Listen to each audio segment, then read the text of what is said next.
Bom dia, pessoal! pessoal! Que bênção estarmos aqui nessa segunda, começando esse dia juntos para fazermos o nosso devocional e também orarmos por nossas Sim, famílias. vamos meditar hoje com a leitura de 1 Reis, capítulo 14, finalzinho do período de liderança de Roboão no sul de Israel, na verdade chamado Judá, e também Jeroboão no norte de Israel.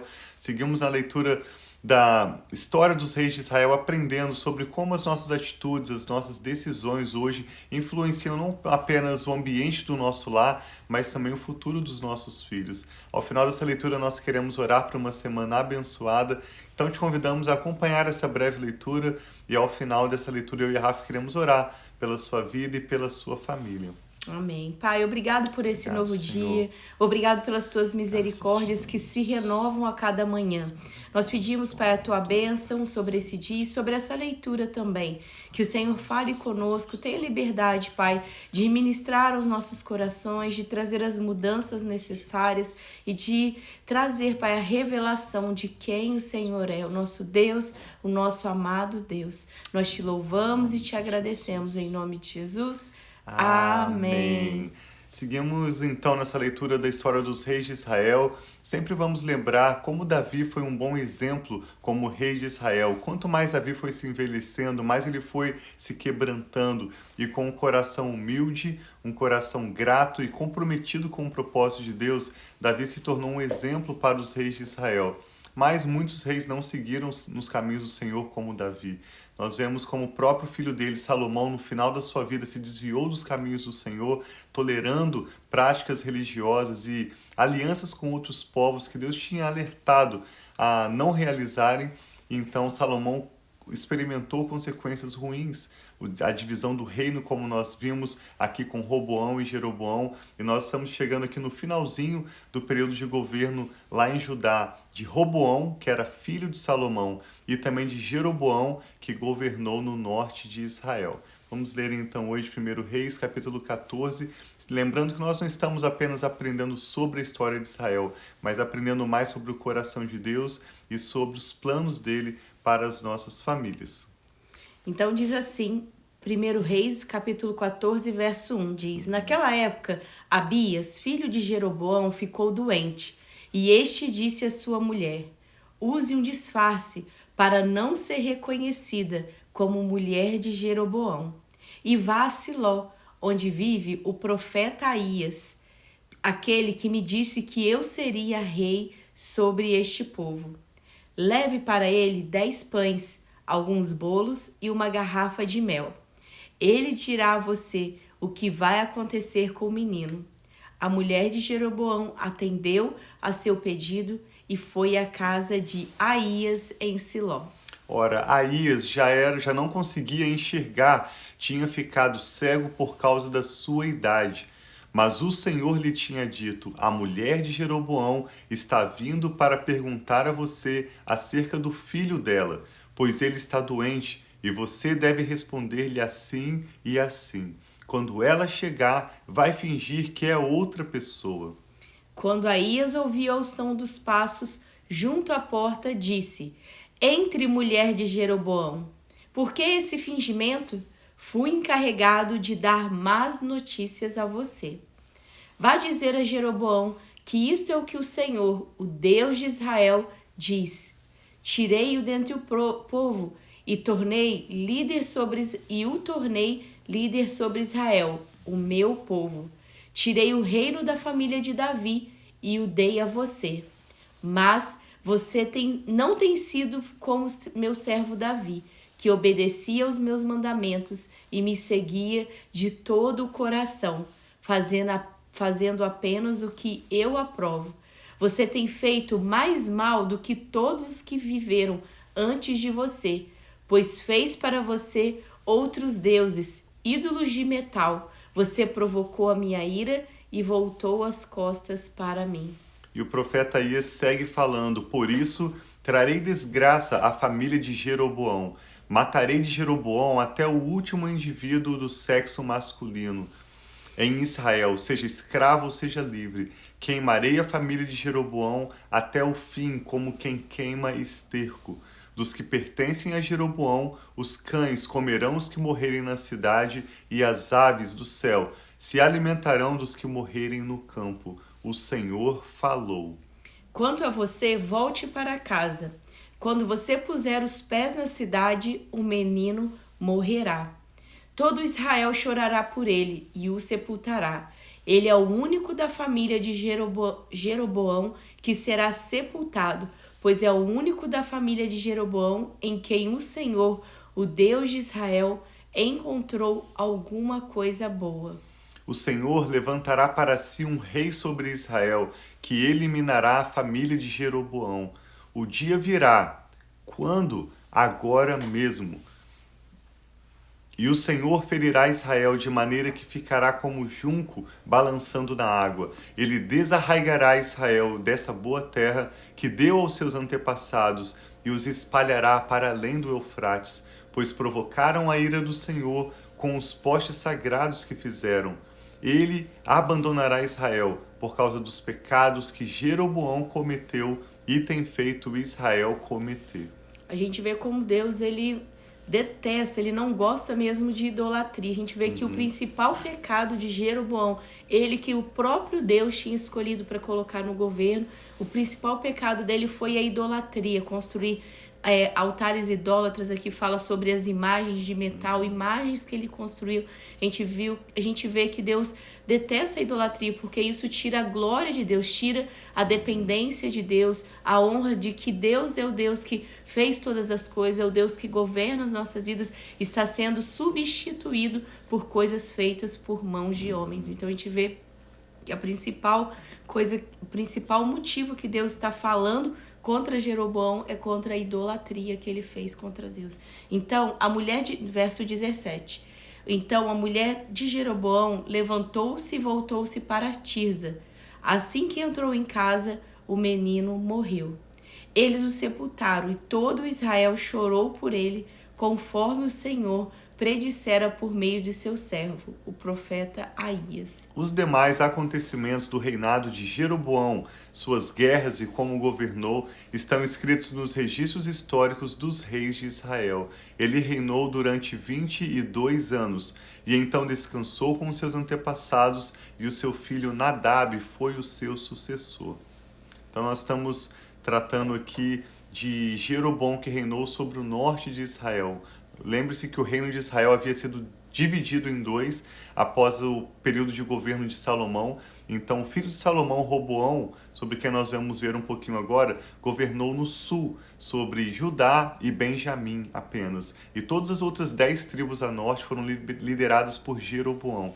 Então nós vemos como Jeroboão desagradou o Senhor, e ao morrer o seu filho Nadab, por um período, vai ser o seu sucessor. Agora lendo sobre Roboão, rei em Judá, no sul de Israel. Sim, que é o filho de Salomão, que é o da linhagem de Davi. Exato. Roboão, filho de Salomão, foi rei de Judá. Tinha 41 anos de idade quando começou a reinar e reinou 17 anos em Jerusalém, cidade que o Senhor havia escolhido dentre todas as tribos de Israel para nela pôr o seu nome. Sua mãe, uma amonita, chamava Naamá. Judá fez o que o Senhor reprova. Pelos pecados que cometeram, eles despertaram a sua ira zelosa, mais do que os seus antepassados o haviam feito. Como eu comentei no início dessa meditação de hoje, nós vamos ler na história dos registros históricos dos reis de Israel, como alguns reis, assim como Davi, foram se quebrantando, foram com um coração humilde, grato, comprometido com Deus, buscando a vontade de Deus, e eles experimentaram como consequência prosperidade, períodos de paz e de bênção. Nós vamos ler principalmente alguns reis de Judá, ao passo em que outros, como foi o caso de Roboão, e a maioria ou todos os reis de Israel, ao norte, eles se desviaram dos caminhos do Senhor, despertaram a ira de Deus e experimentaram consequências tão desastrosas. Então nós vamos aprendendo também sobre aquilo que combina com a vontade de Deus, aquilo que não combina, quais são os planos que Deus tem para a nossa família e como nós podemos experimentá-los. Diz que também no sul, em Judá, eles construíram para si altares idólatras, novamente, colunas sagradas e postes sagrados sobre todos os montes e debaixo de todas as árvores frondosas. Havia no país prostitutos cultuais. O povo se envolvia em todas as práticas detestáveis das nações que o Senhor havia expulsado de diante dos israelitas. No 5º ano do reinado de Roboão, Sisaque, rei do Egito, atacou Jerusalém. Levou embora todos os tesouros do templo do Senhor e do palácio real, inclusive os escudos de ouro que Salomão havia feito. Por isso, o rei Roboão mandou fazer escudos de bronze para substituí-los e os entregou aos chefes da guarda na entrada do palácio real. Sempre que o rei ia ao templo do Senhor, os guardas empunhavam os escudos, em seguida os devolviam à sala da guarda. Então olha que triste. Esse rei lá do Egito veio e roubou toda aquela riqueza que nós já lemos alguns dias atrás, que foram trazidas de outras terras, aquele ouro, tantos utensílios, tantas coisas que foram feitas, tanto para o palácio de Salomão, quanto para o templo do Senhor de ouro, tantas riquezas mesmo foram agora roubadas pelo Egito. Sim, e os demais acontecimentos do reinado de Roboão, tudo o que fez, estão escritos nos registros históricos dos reis de Israel. De Judá. Houve guerra constante entre Roboão no sul e Jeroboão no norte. Roboão descansou com seus antepassados e foi sepultado com eles na cidade de Davi. Sua mãe era uma amonita, chamava-se Naamá, e o seu filho Abias foi o seu sucessor. Amanhã a gente vai ler no capítulo 15 um pouco sobre Abias. Convidamos você que não assistiu ou não ouviu ainda a ministração de ontem, quando nós falamos sobre o ministério profético no período dos reis de Israel. Não era diferente de hoje. Você pode assistir no nosso canal no YouTube ou através do podcast Família e Fé a ministração ontem, quando nós lemos o capítulo 13, falando sobre o ministério profético. Hoje nós lemos o final do período de governo de Jeroboão e de Roboão em Israel e em Judá, respectivamente. E amanhã nós vamos seguir com a leitura de Abias, filho de Roboão, que é então neto de Salomão, e vai ser outro rei também sobre Judá, que vai andar distante dos caminhos do Senhor. E a cada dia o Espírito Santo tem ministrado novidades aos nossos corações, tem nos chamado a atenção sobre alertas, assuntos sobre os quais precisamos estar cuidadosos na nossa casa e outras maneiras como nós podemos nos aliançar com Deus, buscar a vontade dEle, principalmente através de um coração humilde, grato pela bondade de Deus e comprometido com os planos que Ele já tem preparado de melhor para o nosso futuro. Amém. Nós queremos orar pela sua família, por essa nova semana que está se iniciando. A Rafa vai orar e eu vou também orar em concordância com ela pela bênção do Senhor sobre a sua casa e sobre a sua família. Coloque seus pedidos de oração, cada causa que você tem agora diante do Senhor, e nós queremos orar em concordância pela bênção de Deus sobre a sua família. Sim, então bom dia para todos vocês que estão aí, boa tarde, boa noite para todos que estarão ao longo do dia. Vamos orar, fale agora diante do Senhor aquilo que você deseja colocar nessa oração, aquilo que você precisa, ou aquilo talvez que você tenha gratidão, que o Senhor tem respondido a sua oração, tem trazido o que é necessário sobre a sua vida. Vamos juntos aqui nos unir em oração, mesmo que aparentemente cada um de nós estamos em um lugar diferente, igual nós estamos aqui em Austin, algumas pessoas estão em Pinheiral, outras estão aqui nos Estados Unidos, mas em outras cidades ou estados, como eu sei que tem Dallas, Fort Worth, outros lugares também. Então vamos colocar diante de Deus nossos corações e nos unir aqui juntos, pedindo ao nosso Pai amado aquilo que nós precisamos. Sim, Pai, muito obrigado por esse novo dia, Pai, que nós te apresentamos e pedimos a tua bênção, Pai, sobre nós, a nossa casa, a nossa família. Como é bom, Pai, não estarmos sós e termos tantas pessoas unidas conosco em oração, crendo que o Senhor é o Deus fiel, é o Deus que cuida de nós. Então recebe, Pai, nós e nossa casa, nossos filhos, guia os nossos passos, ajuda-nos a andar, Pai, todos os dias nos teus caminhos.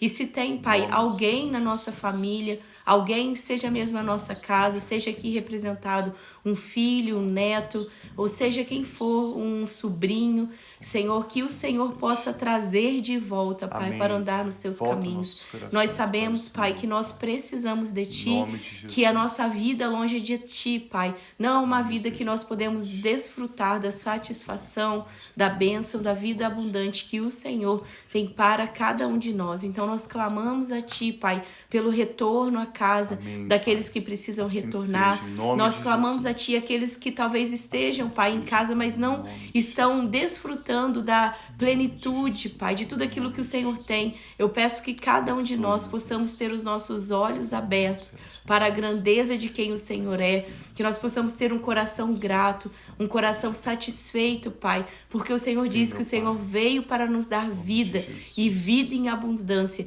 Então eu declaro vida abundante sobre cada um dos meus irmãos Assim e seja, irmãs em nome de e irmãs Jesus. aqui. Declaro, Pai, bênção sobre, Senhor, a nome de provisão que o Senhor tem sobre cada um de nós, Sim, nossa Pai. dispensa, nossos trabalhos, tudo aquilo que nós seja, colocarmos as mãos, Pai, possa prosperar em nome de Jesus. seja, Nós Pai, em declaramos nome de bênção Jesus. sobre esse dia e sobre toda de essa Jesus, semana, em Pai. nome de Em nome de Jesus. Amém. Que assim seja, que a bênção do Senhor seja sobre a sua casa, sobre a sua família. Vocês tenham uma ótima semana. Obrigado por compartilhar essa ministração, para que outros também possam ser abençoados. E convido vocês que têm seguido através do podcast Família e Fé. Nós nos alegramos por saber que mais e mais pessoas têm acompanhado essa ministração diária através do podcast Família e Fé. É importante que você se inscreva no nosso podcast para que você possa sempre receber notificações quando novos episódios forem publicados. Deus os abençoe e nós amamos muito vocês. Tenha um ótimo dia.